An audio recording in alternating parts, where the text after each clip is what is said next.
What happens when your country's most advanced fighter has a hidden flaw, and the only person who can fix it is a lone mechanic who must break every rule in the book to save it? This isn't about generals or engineers in lab coats. It's about grease under nails, gut instinct over manuals, and one small decision that can swing an entire air war. Planes are dying in the thin, cold air at altitude. Bomber crews are sitting ducks. The solution won't come from headquarters. It will come from a single sergeant willing to gamble everything to keep fighters climbing. Stay with me. 1942, the skies just got a new predator. Meet the P-38 Lightning, a weird, beautiful warplane with twin booms and a center nacelle. Twin engines humming like twin hearts, built for speed and reach. Pilots called it the fork-tailed devil, and not just for looks. It was meant to dominate the thin air where battles were won, an interceptor designed to climb higher and strike harder than anything before it. In hangars and magazines, it was hyped as the future of air combat. On paper, it was brilliant. In the desert heat, that promise would be tested in ways no one expected. But over North Africa, a deadly secret is exposed. At the heights, above 20,000 feet, where the air war is decided, the P-38, that gleaming twin-boom marvel, begins to fail catastrophically. It's not a cork or a statistic. Engines cough, climb stops, controls feel leaden. Squadrons watch their supposed high-altitude predator become a lumbering target, unable to match fighters diving from above. Confidence evaporates in the thin air. Men who trusted the newest technology now trade certainty for fear, realizing the plane meant to dominate the sky might instead hand dominance to the enemy. On bomber escort missions, American P-38 pilots discover something terrifying. Their fighters are sluggish and unresponsive. Controls feel heavy. Climb rates are pathetic, leaving bombers exposed and helpless below. German Bf-109s thunder past from above. In moments, the sky that should protect becomes a trap, and pilots realize they're dangerously vulnerable. They watch in horror as nimble Bf-109s slice through the thin air above, swooping from the sun, diving with cannons blazing. The Lightning struggle, sluggish and unresponsive, unable to climb or outturn the attackers. Bomber crews gape upward as escorts fall behind. In a matter of minutes, an advanced interceptor becomes a high-altitude death trap, fast on paper, deadly in practice, and suddenly nowhere near good enough. Confidence doesn't just wobble, it shatters. Men who climbed into P-38 cockpits expecting a technological edge now stared into empty sky and counted losses instead of victories. Pilots hesitated on the throttle, flinched on the climb, and watched nimble Messerschmitts slip through their envelopes like ghosts. Trust in the machine turned to suspicion of it, and suspicion got people killed. Messengers, briefing rooms, and bunkroom gossip all buzzed with the same cold question. How could our miracle fail so badly? And while morale on the line unraveled, the people who built the Lightning back home had no clue what awaited them overseas. Back in the U.S., Lockheed's engineering bays are a study in confusion. Blueprints, wind tunnel runs, and neat test reports, done in the mild, forgiving air of California, say the turbo superchargers should sing at altitude. Theory and bench tests agree. Yet the combat reports keep arriving. Lightning's choking, engines losing power where it matters most. How can machines proven on paper die in desert skies? The men in white coats replay the data, double-check tolerances, rewrite procedures. They tighten bolts on drawings, but can't reproduce the brutal sandy heat the planes face overseas. The answer, it turns out, won't come from a lab. The solution won't come from a lab. It will come from a pair of greasy coveralls, an anonymous staff sergeant who learned to fix things in a pre-war auto shop where grit beat gloss and instinct beat the manual.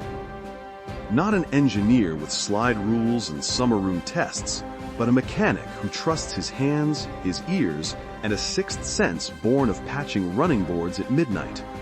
He knows how to coax power out of tired metal, how to read a cough in an intake, how to bend a rule when lives depend on it.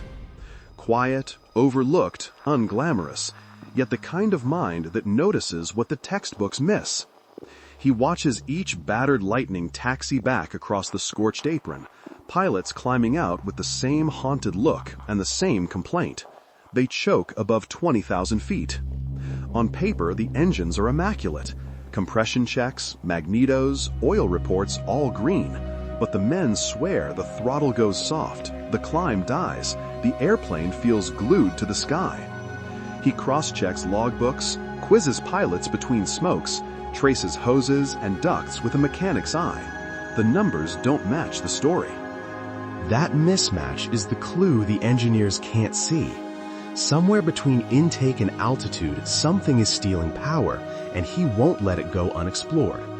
He doesn't blame the engines. The gauges read clean. Compression, timing, everything checks out. What the pilots are describing is starvation, not breakdown. So he turns his attention to the air itself, the intercoolers, the radiator-like heat exchangers that cool compressed air for more power before it hits the cylinders. If those are steaming, the engines will choke on thin, hot air no matter how perfect the mechanicals are.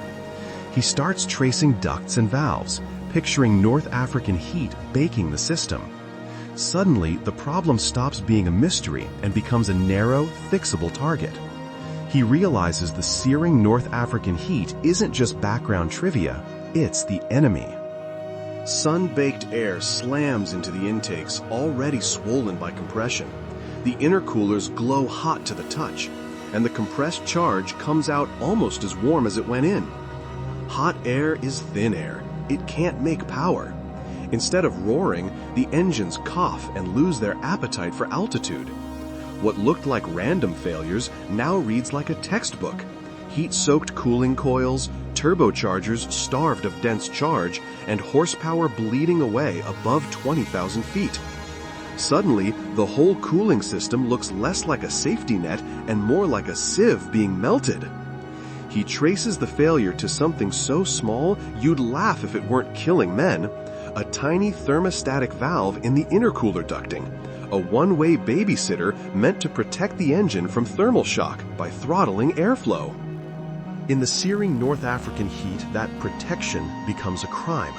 What should open to let dense, cool air flood the engine instead clamps down, starving the supercharger of the cold air it needs at altitude. To every engineer, the gauges read normal. To him, the pattern is clear. The valve is the choke point, the unseen hand turning a brilliant fighter into a slow, vulnerable target. To the engineers back home, it reads as prudence on paper, a thermostatic valve, a small safety feature meant to prevent thermal shock and keep warranty claims down in peacetime. But on this sun-baked strip in North Africa, it's a machine that's quietly killing men. Pilots come back shaken, engines ticking like they ought to be fine, while boys who trusted those engines do not. The mechanic watches the gap between the manual and the mess. He sees policy where there should be urgency. He doesn't call it careful, he calls it catastrophic. And in that word is the seed of a choice he can't ignore. He makes a fateful decision, nothing dramatic, just a quiet, stubborn resolve born of too many funerals. He calls a P-38 in from the line, parks it under the blistering sun, and walks up the ladder with grease on his knuckles and a wrench in his pocket. He knows the rulebook by heart. He knows the wording, do not touch the factory settings. Still, he's ready to defy explicit technical orders. The manual is clear, do not touch the factory settings. Big, black letters. Diagrams, stamps, the voice of Lockheed itself. He reads it anyway, then tucks it aside like it's a polite suggestion. Grease on his knuckles, a private grin. He ignores it completely, picks up his wrench, and starts undoing what the factory swore should never be touched. He grabs a wrench and a ragged length of wire and gets to work. Sleeves rolled, movements methodical and quick. He pulls panels, traces the thermostatic valve, and bypasses it, snapping a jumper where engineers left a safeguard, rerouting hoses, improvising clamps. There's no ceremony, just a mechanic's brutal logic. When he finishes, the intercooler doors are primed to be forced wide open. He ignores the rulebook and goes physical. With grease-smudged hands, he jams the intercooler exit flaps wide open, full bore, no tempering, no thermostatic nanny. Steel clicks, linkages bind.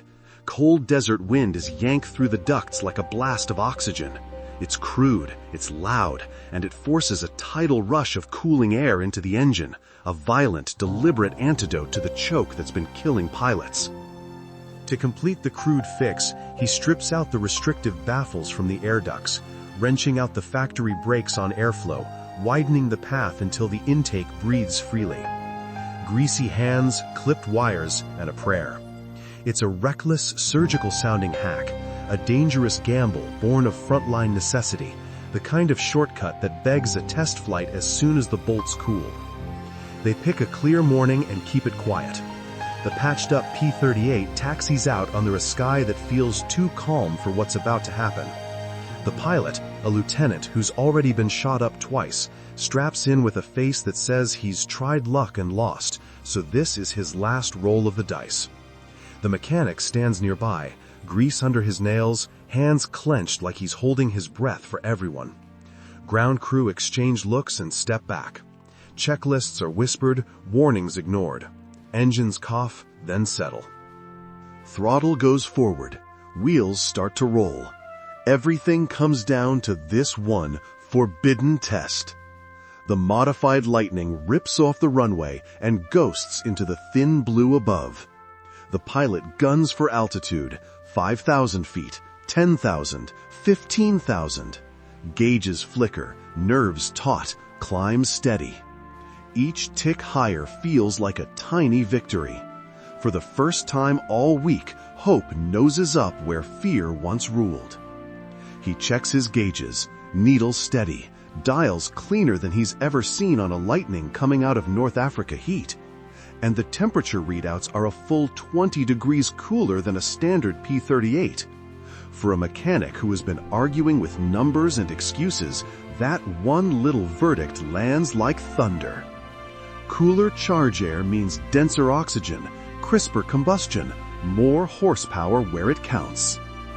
The pilot feels it in his hands, the engine singing with less strain.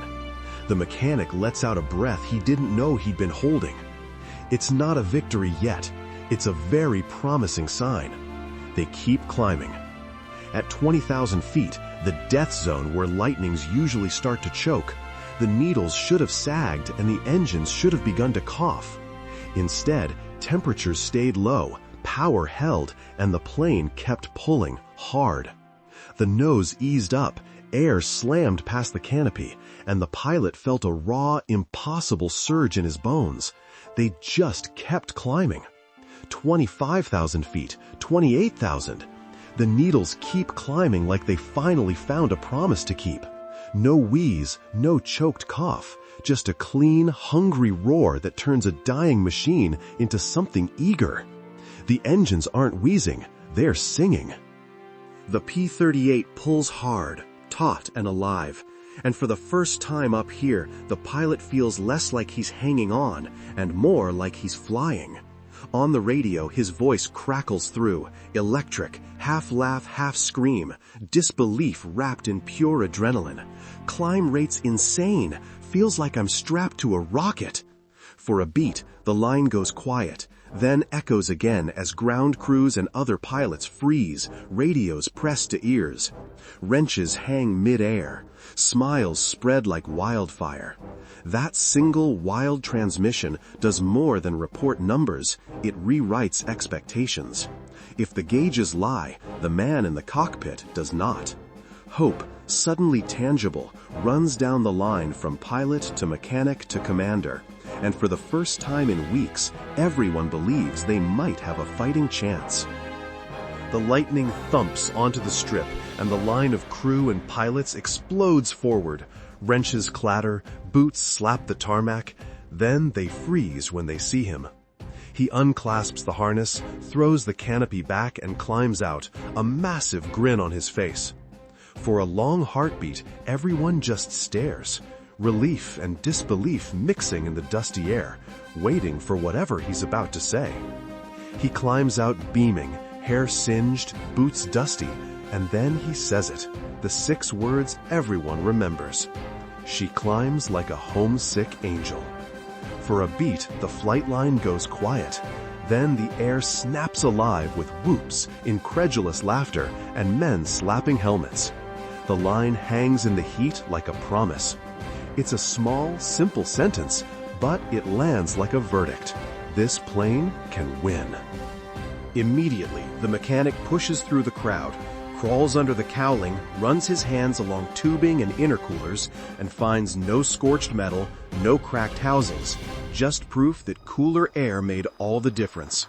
He kneels beside the cowling, fingers tracing familiar seams, the smell of oil and hot aluminum hanging in the air, and works the instruments like a detective reading a ledger.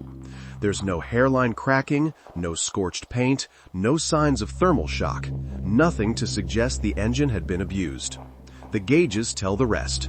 Intake temps are markedly lower, pressures steady. His gamble paid off. Cooler air is denser air. Denser air burns harder, and that hard burn is what's been missing at altitude. It's a small, private vindication, but one that means fewer names on casualty lists, and the whole war will feel it soon. It works. The mechanic's careful, grease-streaked inspection finds nothing wrong, just proof that his gamble was right, and the news spreads faster than any official dispatch. Word trundles from hangar to hangar in cigarette break whispers and lunchtime huddles, scribbled in logbooks, passed along with a thumbs up and a wrench tap, carried by pilots who can't stop grinning. No engineers, no permission slips, just men who've seen the difference in the sky and refuse to unsee it. By dusk, the idea has multiplied across the flight line, a quiet, contagious fix turning fear into a cautious, hard-won confidence. Word spread the way secrets always do on a flight line. Quiet, urgent, passed hand to hand between grease-streaked men who'd seen too many friends not come back. Mechanics traded the steps in low voices between shifts. A flashlight, a wrench, a careful pull here, a clipped word there. Pilots bragged about climbs over cigarette smoke, then clammed up when officers walked by. They didn't call it by its crude, technical fix. They named it the White Lightning upgrade, a nickname that sounded more like a blessing than a modification. And it stayed off the books, an unofficial ritual that saved planes and lives, until someone higher up had to notice. He stands in the middle of the flight line, hands on his hips, and the whole war balances on his next move. Report the unauthorized mods and watch headquarters mothball the squadron, lose air cover, lose missions, maybe lose men. Or swallow his pride, keep the secret, and let a rule-breaking fix keep pilots alive. It's not a technical decision, it's moral arithmetic. Warranty versus lives, paperwork versus blood. Inspections, reprimands, even courts-martial loom. Outside, bombers wait to be escorted. Inside, tired pilots trust that someone will choose them. He has to decide, and he has to decide fast. He chooses his men. Quietly, deliberately, he files the numbers. Climb rates, temperature drops, sortie after sortie that came back with fewer fresh graves, and sends them up the chain without footnotes or confessions. He buries the how and names no one. To the brass, it looks like promising data. To the mechanic, it looks like salvation.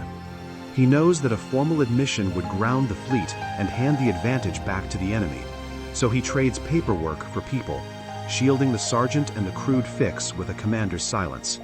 It's a small act of rebellion, but on the line, such silences become the difference between life and death.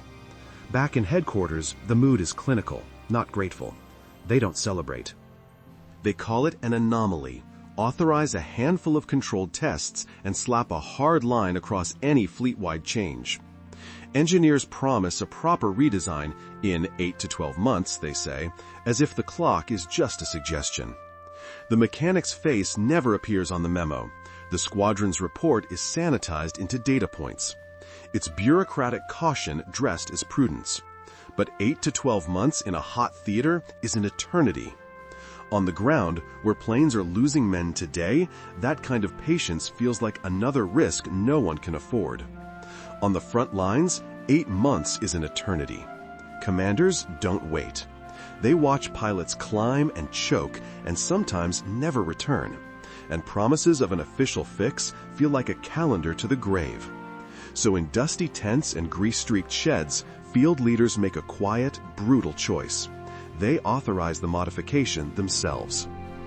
Not with ceremonies or paperwork, but with whispered orders, late-night wrenching, and a stack of copied notes passed hand to hand.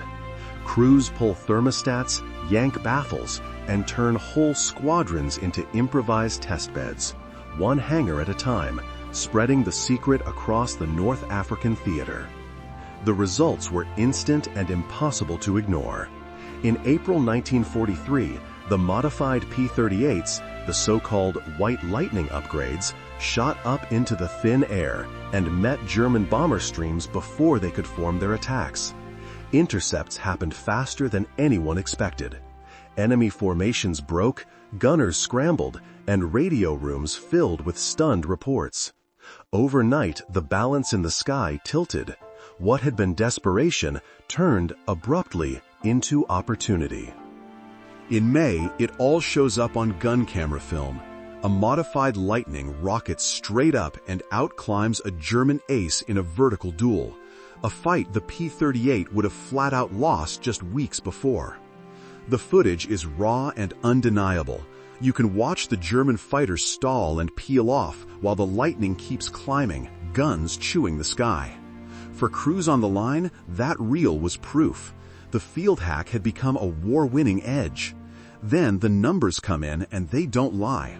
Squadrons that got the improvised White Lightning mod saw a staggering 42% drop in losses on high-altitude missions. It wasn't anecdote or bravado anymore. It was cold, brutal math. Pilots who'd climbed with dread now climbed with confidence. Bomber escorts stayed with their charges. Word spread faster than any memo. Mechanics who'd once been invisible were suddenly the linchpin of survival. On the front lines, the upgrade stopped being a secret and started to shift the balance of power in the skies. The enemy had no answer for a plane that could finally reach them where it mattered. German intelligence panicked. Reports came in, dry, official, and full of confusion, that the P-38 was suddenly doing things it had never been able to do on paper. Climbing higher, accelerating faster, winning fights it should have lost. Pilots who had once avoided dogfights were pressing the attack. Bomber losses fell. Tactical maps that had favored the Luftwaffe began to turn red for the Allies. It wasn't a trick of weather or luck. Something on the front lines had changed the equation, and that shift, quiet, illegal, devastatingly effective, left the Germans scrambling to explain what their pilots were now facing. That summer, a crate arrived from the desert, a battered P-38, patched and peculiar, flown home under a veil of urgency. Lockheed men who had only seen drawings and wind tunnel numbers crowded around its ramp, curious and wary as gravediggers. Mechanics who'd read the manuals with reverence frowned at makeshift ducts and missing baffles. The air smelled of oil and sun-baked metal. The paperwork called it field return. They rolled it into a hangar, pulled back the covers, and ran fingers over cold rivets where someone in Africa had dared to do what the book forbade. This wasn't a report anymore. It was a challenge waiting for answers. They are stunned. Men in crisp lab coats crowd around a battered Lightning that smelled of dust and desert grease, flipping through run charts and gun camera frames as if they were prayer books, and every sheet tells the same story. Higher climb, cooler temps, steadier power. The mechanics' fix is crude. Jury-rigged ductwork, bypassed thermostats, parts adjusted with a wrench and a dare, and it violates dozens of their carefully written protocols. Still, the numbers won't lie. Data from flight logs and engine gauges stare them down. Protocols fray under the weight of results. For the first time, the bright men at Lockheed can't paper over a field solution with theory. Faced with hard numbers and a crude, field-made aircraft, the Lockheed men went quiet, and then they moved. The anonymous grease streak modification was no fluke. It had exposed the Lightning's Achilles heel. Engineers tore up the safe playbook, isolating the principle the sergeant had stumbled on: more cooling air, not less. Design rooms turned into war rooms. Drafting tables filled overnight. Prototypes were whipped together, and test pilots climbed again and again as deadlines telescoped from months into weeks. Pride gave way to urgency. The fix was refined, formalized, and rushed into the next production model. The mechanic's idea, at last, made official. Lockheed didn't argue forever. They took that rough field hack, smoothed the edges, and turned it into the P-38J. The official fix was cleaner, smarter, textbook approved. But the heart of it was the same stubborn idea the mechanics stumbled on: give the engines more cool air. The result was immediate and brutal in its simplicity. The new P-38Js rolled off the line with roughly 200 extra horsepower at 25,000 feet, a leap that turned a high-altitude liability into a predator. Planes climbed harder, fought truer, and the sky finally belonged to the pilots who flew them. The P-38 finally became the high-altitude predator it was always meant to be, not because of a memo or a whiteboard, but because a nameless mechanic in grease-stained coveralls ignored rules, trusted his gut, and forced more cool air into those engines. Lockheed polished his crude idea into the P-38J. Engineers added horsepower and paperwork, but the climb charts, the gun camera reels, the saved bomber crews tell the truer story. A quiet, practical genius that turned death traps into dominance. He never got a medal. He never got a line in the manual. His fingerprints are on every victory and on the silence that follows them. His name is nowhere on the memorials. It lives in grease-stained maintenance logs and in pilot stories told over coffee at dawn. The modification he jerry-rigged left no swaggering patent, only results. Thousands more bomber crews brought home, and the P-38 finally able to do the impossible, including the very operation that helped bring down Admiral Yamamoto. That anonymous staff sergeant never wanted headlines. His fingerprints are in every climb, every saved life, every mission that turned because a mechanic dared to distrust a manual. It's a small, stubborn act whose echo reshaped the air war. His story reveals a timeless truth. War is the ultimate test. It's not the glossy manual or the lab report that saves lives. It's the hands in the dirt, the grease-stained sergeant who refuses to accept theory over reality. When the stakes are human, improvisation becomes a kind of expertise, and common sense outperforms protocol. The fix was crude, the risk enormous, and the name never made the headlines, but thousands of bomber crews flew safer because one mechanic trusted his instincts. It's a reminder that innovation often rises from the bottom up, and that unsung courage quietly changes the course of history. Their stories deserve to be remembered. In the end, the anonymous sergeant did something quieter than a medal, but louder than any blueprint. He changed how people thought. His crude, rule-breaking fix forced a hard lesson into the factory halls and the command rooms alike. Innovation doesn't always flow downward from ivory towers. Sometimes it starts under oil-streaked fingernails on a hot desert flight line. That shift saved lives, shifted air battles, and slipped into the DNA of later P-38s. But his name never made the plaques. Remember that. Celebrate the mechanics, the cooks, the quiet problem solvers who close the gap between theory and survival. Share this story to honor the unsung heroes whose ingenuity changed the course of history. Even today, the best innovations often start the same way.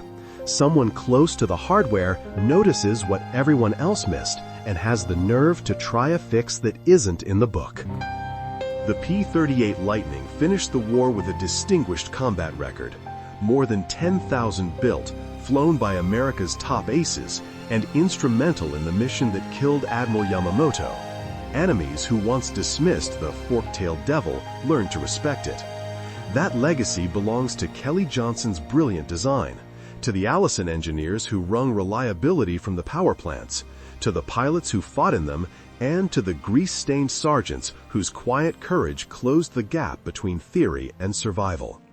The P-38's comeback had a brass and board story, sure, but it also owed everything to a nameless staff sergeant who looked at an engine that wasn't giving its best and treated the manual like a suggestion. He scribbled changes in grease pencil, trusted his gut over a distant drawing room, and proved them in the only language that mattered out there, blood and flights that came home. He never saw parades or plaques. He never knew how many lives his elbow grease saved. But every pilot who crawled back from 30,000 feet felt that debt. And in those tight, grateful radio calls was the only recognition he needed. What happens when your country's most advanced fighter has a fatal flaw, and the one who can fix it is a lone mechanic breaking rules to save it? In 1942, North Africa, P-38 Lightnings choked above 20,000 feet, leaving crews exposed. Engineers were baffled. A grease-stained sergeant saw what they missed: overheated intercoolers and a thermostatic valve. He ripped out baffles, slammed intercooler exits open, and tested a Lightning. It climbed. "She climbs like a homesick angel," the pilot said. The fix spread. Engineers made it official in the P-38J. An unnamed ingenuity turned the tide. Share to honor them. When high over North Africa, the P-38, America's twin-boom fighter, started choking at 20,000 feet, bomber escorts became sitting ducks. Engineers were baffled. A lone staff sergeant, a grease-streaked mechanic with pre-war auto experience, saw what the lab could not. Engines were fine. The air was not. He removed a cautious thermostatic valve, opened intercoolers, and let the Lightning breathe. The results were immediate. Climbs like rockets, losses plummeted, and crews quietly adopted the field fix. Lockheed built the idea into the P-38J. The mechanic vanished into maintenance logs, but his hands saved thousands.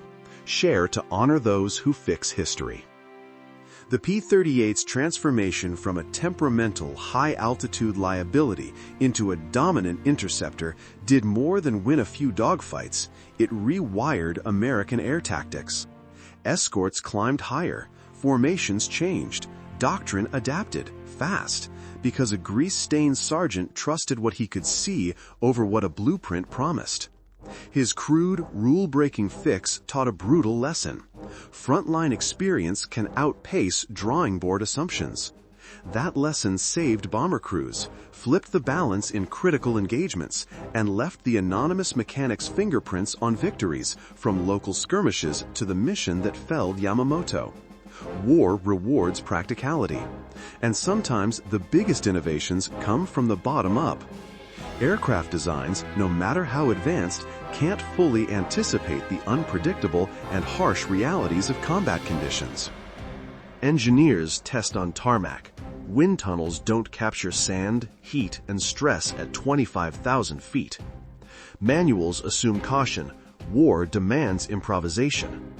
That gap between neat drawings and a burning desert sky is where the anonymous sergeant lived and worked, turning grease and guts into a life-saving idea.